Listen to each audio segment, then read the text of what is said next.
നമസ്കാരം. നമ്മുടെ നാട്ടിൽ വളരെ സുപരിചിതമായ എല്ലാവർക്കും വളരെ ഇഷ്ടമായ ഒരു പഴമാണ് നക്ഷത്രപ്പഴം അഥവാ ചതുരപ്പുളി.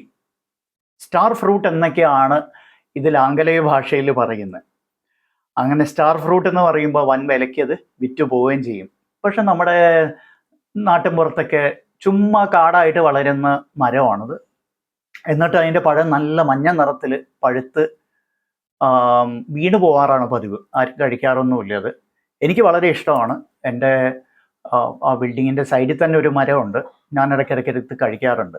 കഴിക്കുമ്പോൾ അതിൻ്റെ ഒരു ചെറിയ മധുരവും ചെറിയൊരു പുളിരസവും വളരെ വളരെ എനിക്ക് രസമാണ് ആയിട്ട് തോന്നിയിട്ടുണ്ട്. നിങ്ങളിലും പലർക്കും അത് ഇഷ്ടമുണ്ടാവും. ആൻഡ് പലർക്കും അറിയാം ഇത് വളരെ പോഷക സമൃദ്ധമായ ഒരു പഴമാണെന്ന്. പൊട്ടാസ്യം ലെവൽ വളരെ കൂടുതൽ ഇതിലുണ്ട്. ഫൈബർ കണ്ടന്റ് വളരെ ഉണ്ട്. പിന്നെ ഏറ്റവും പ്രധാനമായിട്ട് ഇതിൻ്റെ ഗ്ലൈസിമിക് ഇൻഡെക്സ് കുറവാണ്. അപ്പോൾ പ്രമേഹമുള്ളവർക്കും കഴിക്കാവുന്ന ഒരു പഴമായിട്ടാണ് ഇതിനെ അറിയപ്പെടുന്നത്. നല്ല കാര്യം തന്നെ.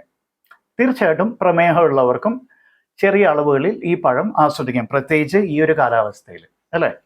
സംഭവമൊക്കെ ശരിയാണ്. പക്ഷേ വിവേചനരഹിതമായ ഉപയോഗം, അതായത് ഒരു വിവേകരഹിതമായ ഉപയോഗം എന്ന് വേണമെങ്കിൽ പറയാം, അൺവൈസ് യൂസ്, ഇൻഡിസ്ക്രിമിനേറ്റ് യൂസ് അപകടമാവാം.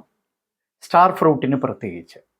സ്റ്റാർ ഫ്രൂട്ട് പലപ്പോഴും എന്താ പറ്റുന്നതെന്ന് വെച്ചാൽ ഇതിൻ്റെ ഗ്ലൈസിമിക് ഇൻഡെക്സ്, ലോ ഗ്ലൈസിമിക് ഇൻഡെക്സും ഹൈ ഫൈബറും തന്നെയാണ് ചിലവർക്ക് പ്രശ്നമാവുന്നത്.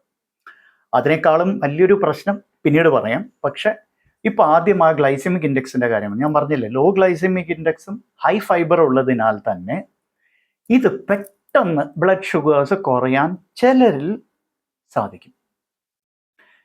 ചുരുക്കം ചിലരിലാണ് ഇത് വരുന്നത് എന്നുള്ളത് ഭാഗ്യം. എന്നാൽ ഇത് മാത്രം കുടിച്ച് ജീവിക്കുന്ന വ്യക്തികൾക്ക് ആ അപകടം വളരെ കൂടുതലാണ്. അങ്ങനെ ആൾക്കാരുണ്ട്. ഇപ്പോൾ സ്റ്റാർ ഫ്രൂട്ടിൻ്റെ ജ്യൂസ് അടിച്ച് കുടിക്കുന്ന ആൾക്കാരെ കുറിച്ച് ഞാൻ ഈ അടുത്ത ദിവസങ്ങളിൽ മനസ്സിലാക്കിയായിരുന്നു. അവരെന്നോട് പറഞ്ഞ കാര്യമാണ് കേട്ടോ. സ്റ്റാർ ഫ്രൂട്ട് മിക്സിയിലിട്ട് അടിച്ച് അരിപ്പ കൊണ്ട് അരിച്ചെടുത്ത് അവർ കഴിക്കാറുണ്ട് അത്രേ. അപ്പം ഞാൻ ചോദിച്ചു എന്തിന്? കാരണം അതിൽ വൈറ്റമിൻ സി കുറേ കൂടുതലുണ്ട്. ശരിയാണ്, വൈറ്റമിൻ സി കുറേ കൂടുതലുണ്ട്. പക്ഷെ ഫൈബറും വളരെ കൂടുതലുണ്ട്. പ്ലസ് ഗ്ലൈസിമിക് ഇൻഡെക്സ് ലോ ആണ്. പ്ലസ് ഓക്സലേറ്റ് വളരെ കൂടുതലാണ്. എന്താണ് ഈ ഓക്സലേറ്റ്സ് എന്ന് പറയുന്നത്? ഓക്സലേറ്റ് എന്ന് പറയുമ്പോൾ മറ്റൊന്നുമല്ല, കിഡ്നികളിൽ ഓക്സലേറ്റ് സ്റ്റോൺ ഉണ്ടാക്കാൻ സാധ്യതയുള്ള ഒരു വസ്തുവാണ്. സിമ്പിൾ.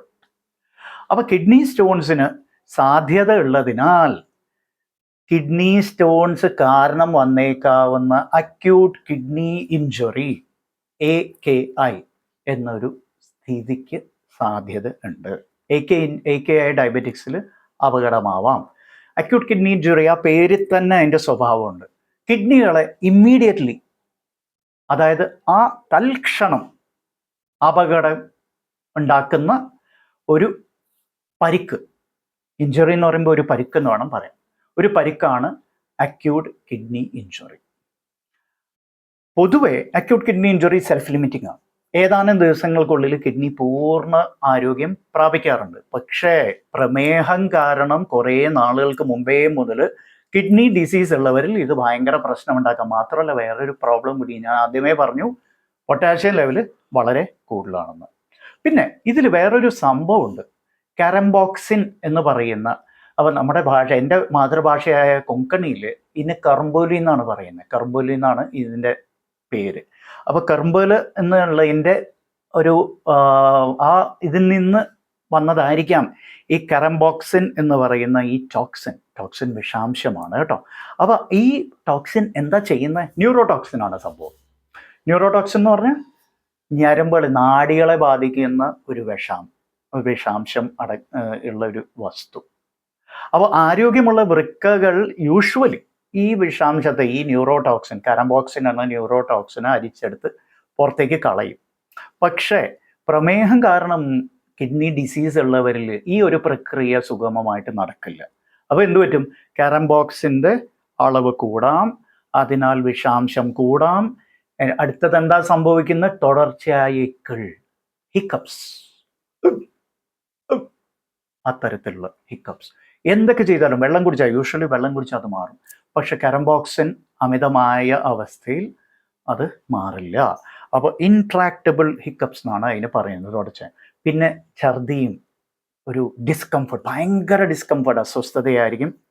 പിന്നെ കൺഫ്യൂഷൻ, ഒരു പിരിമുറുക്കം മാത്രമല്ല, മൊത്തത്തിലൊരു ആശയക്കുഴപ്പം, മൊത്തത്തിലൊരു കൺഫ്യൂഷൻ തീർക്കണമേ, ആ ഒരു അവസ്ഥ. എന്ത് ചെയ്യണമെന്നറിയില്ല, എല്ലാം ഒരു കൂട്ടിക്കലർന്ന് ഒരു കലങ്ങിക്കിടക്കുന്ന ഒരവസ്ഥ. പിന്നെ ഇത് ഒരു ഘട്ടം കഴിഞ്ഞാൽ പിന്നെ ഇത് എപ്പിലെപ്റ്റിക് ഫിറ്റ്സിലേക്ക് വരെ നയിക്കാം. അത് സ്മാരം വരാം, ആൻഡ് ചുരുക്കം ചിലരിൽ മരണം വരെ സംഭവിക്കാം. അതിനാൽ ഒരു കാര്യം ഞാനിവിടെ അടിവരയിട്ട് പറയുകയാണ്, പ്രമേഹം കാരണമുള്ള കിഡ്നി അസുഖം ഉള്ളവർ ഒരു കാരണവശാലും സ്റ്റാർ ഫ്രൂട്ട് കഴിക്കരുത്. അപ്പോൾ ചിലവർക്ക് ഒറ്റ വാക്കിൽ ഉത്തരം വേണം, കഴിക്കാമോ ഇല്ലയോ, ദേ അവർക്ക് വേണ്ടി നോ. ക്ലിയർ? ഓക്കെ. അപ്പോൾ വൃക്കരോഗമുള്ളവർ, അത് ഡയബറ്റിക് കിഡ്നി ഡിസീസ് ആവട്ടെ, ഹൈപ്പർടെൻസീവ് കിഡ്നി ഡിസീസ് ആവട്ടെ, ആരായാലും ആവട്ടെ, പൂർണ്ണമായും ഈ പഴം, അതായത് നക്ഷത്രപ്പഴം, സ്റ്റാർ ഫ്രൂട്ട് പൂർണ്ണമായിട്ടും ഒഴിവാക്കുക. പ്രമേഹ രോഗി ഉള്ളവർ നിങ്ങളുടെ വൃക്കകളുടെ അവസ്ഥ അനുസരിച്ച് മാത്രം തീരുമാനിക്കുക. സ്റ്റാർ ഫ്രൂട്ട് ഇഷ്ടമാണ്, അതിന് ഡെഫിനറ്റ്ലി ജ്യൂസായിട്ട് ഒരു കാരണവശാലും ഇത് കഴിക്കരുത്. ഇത് സ്ലൈസ് ചെയ്ത്, നിങ്ങൾക്ക് സാധനം എന്താണെന്ന് മനസ്സിലായല്ലോ അല്ലേ, ഞാനിപ്പോൾ അതിൻ്റെ പിക്ചറിലിട്ടിട്ടുണ്ട്. അത് സ്ലൈസ് ചെയ്ത് ചെറിയ 2-3 കഷ്ണങ്ങൾ കഴിക്കുന്നതിൽ തെറ്റില്ല. പക്ഷേ ജ്യൂസൊക്കെ അടിച്ച് കഴിക്കുന്നത് ഭയങ്കര പ്രശ്നമാണ്. ഈവൺ നല്ല ആരോഗ്യമുള്ളവരാണെങ്കിൽ പോലും വളരെ മിതമായി മാത്രം ഇത് ആസ്വദിക്കുക. ഒരു മോഡറേഷൻ വേണം. ആൻഡ് ഒഴിഞ്ഞ വയറ്റിൽ ഒരു കാരണവശാൽ ഇത് കഴിക്കേണ്ട. ചിലർക്കൊരു ധാരണയുണ്ട്, ഈ എംപ്റ്റി സ്റ്റമക്കിൽ കഴിച്ചാൽ ഭയങ്കര സംഭവമാണ്. ചില സാധനങ്ങളൊക്കെ രാവിലെ നേരം വെളുക്കുമ്പോൾ തന്നെ ഇവന്മാർ മിക്സിയിലിട്ട് അടിച്ച് വെറും വയറ്റിൽ കുടിച്ചു എന്നൊക്കെ പറഞ്ഞ് ഇവിടെ ഡയലോഗ് ഇറക്കാറുണ്ട്. എന്ത് ചെയ്യാനാണെന്ന് എനിക്ക് മനസ്സിലാവണില്ല. അങ്ങനെ പല ഭക്ഷണ പദാർത്ഥങ്ങളും എംപ്റ്റി സ്റ്റമക്കിൽ കഴിക്കുന്നത് നല്ലതല്ല, അതിലൊന്നാണിത്. അപ്പോൾ പ്രമേഹത്തിന് ഇത് നല്ലതാണല്ലോ എന്ന് കരുതി ഒരു കാരണവശാലും സ്റ്റാർ ഫ്രൂട്ട് അമിതമായി കഴിക്കരുത്. പ്രമേഹ വൃക്കരോഗമോ അല്ലെങ്കിൽ വേറെ മറ്റേതെങ്കിലും വൃക്കരോഗങ്ങളുള്ളവർ പൂർണ്ണമായിട്ട് ഇത് ഒഴിവാക്കുന്ന തന്നെയാണ് നല്ലത്. ആരോഗ്യമുള്ളവർ മിതമായി ഇത് കഴിക്കുക.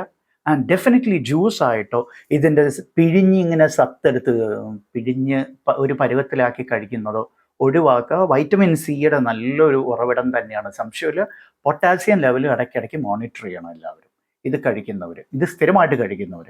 Once in a while please go and enjoy your star fruit. അപ്പോൾ താങ്ക്സ് ഫോർ വാച്ചിങ്. ഇത് ഇഷ്ടപ്പെട്ടു എന്ന് കരുതുന്നു. ഇതിനെ ഒരുപാട് നമ്മൾ റിസർച്ച് ചെയ്തിട്ടുണ്ട്, ഒരുപാട് കാര്യങ്ങൾ നിങ്ങളുമായിട്ട് പങ്കുവയ്ക്കാൻ ശ്രമിച്ചിട്ടുണ്ട്. നിങ്ങൾക്ക് ഇത് ലൈക്ക് ചെയ്യാം, സബ്സ്ക്രൈബ് ചെയ്യാം, സപ്പോർട്ട് ചെയ്യാം. Thank you for watching. Bye bye.